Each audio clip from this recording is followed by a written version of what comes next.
जो आखिरी महीने की रात थी, फतेहपुर गांव के वासियों ने आज तक ऐसी ठंड की रात नहीं देखी थी। उत्तर से आने वाली ऐसी सर्द हवाएं हड्डियों को चीर रही थीं। पूरा गांव बर्फ की सफेद चादर से लिपटा हुआ लग रहा था। गांव के मुख्य कोने पर कालू चाचा की चाय की दुकान थी। कोहरे की धुंध की बीच में बल्ब की रोशनी और सामने रखी केतली एकमात्र सहारा था। और आग के पास दो पुराने दोस्त बैठे थे। रमेश भाई, ऐसी ठंड तो कलेजा खापा दे रही है। लगता है इस बार रिकॉर्ड टूटेगा। मैंने वैसे भी और रेडियो पर भी काफी बार सुना है। सही कह रहे हो रमेश भाई, अभी तो शुरुआत है। आगे आगे देखो, भगवान जाने क्या होता है। इन गरीबों का क्या होगा। मुझे तो वो 5 साल पहले वाली सर्दी याद आ रही है, जब पेड़ों के पत्ते भी ठंड से झुलस गए थे।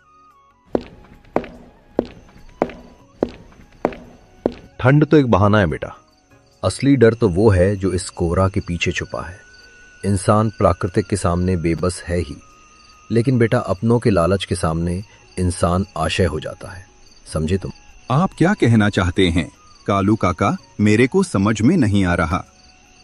कोई पुरानी बात याद आ गई। आज की ये धुंध, ये बर्फीली हवा मुझे 20 साल पहले की वो खौफनाक रात की याद दिला रही है। वो घटना रतनपुर गांव की है।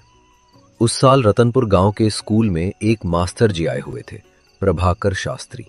शहर के पढ़े लिखे इंसान भूत प्रेत पर विश्वास नहीं करते थे।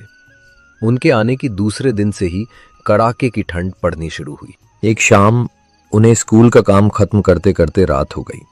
चारों ओर सन्नाटा था और कोहरा हाथ को हाथ ना सूझे। भगवान, कितना ठंड है। काश एक मोटा कंबल संग लिए था। रास्ता भी ठीक से नहीं दिखाई दे रहा। मास्टर जी, आप इस संसार रास्ते पर इतनी रात को कहाँ जा रहे हैं? अरे बाबा, आपने डरा ही दिया। बस घर ही जा रहा था और रास्ता समझ नहीं आ रहा। अकेले जाना ठीक नहीं बेटा। चलो मैं तुम्हें मुख्य सड़क तक छोड़ देता हूँ। दोनों चलने लगे।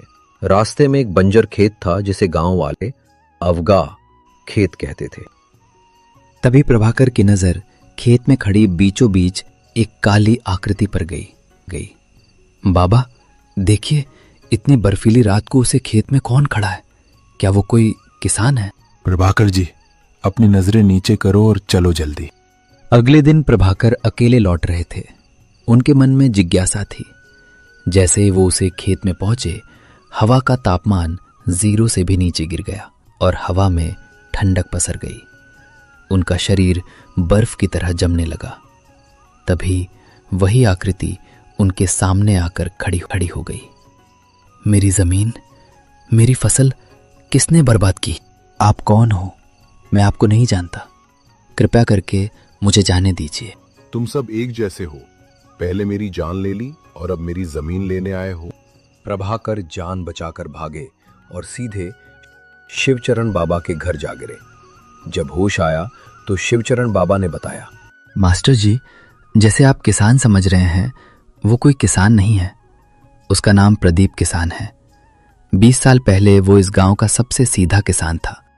वो ठाकुर भानु प्रताप की जमीन पर काम करता था। एक दिन उसकी बेटी की तबीयत बहुत खराब हो गई। सरकार, मेरी मेहनत के पैसे दे दीजिए। मेरी बेटी बहुत बीमार है। वो अस्पताल में दम तोड़ रही है।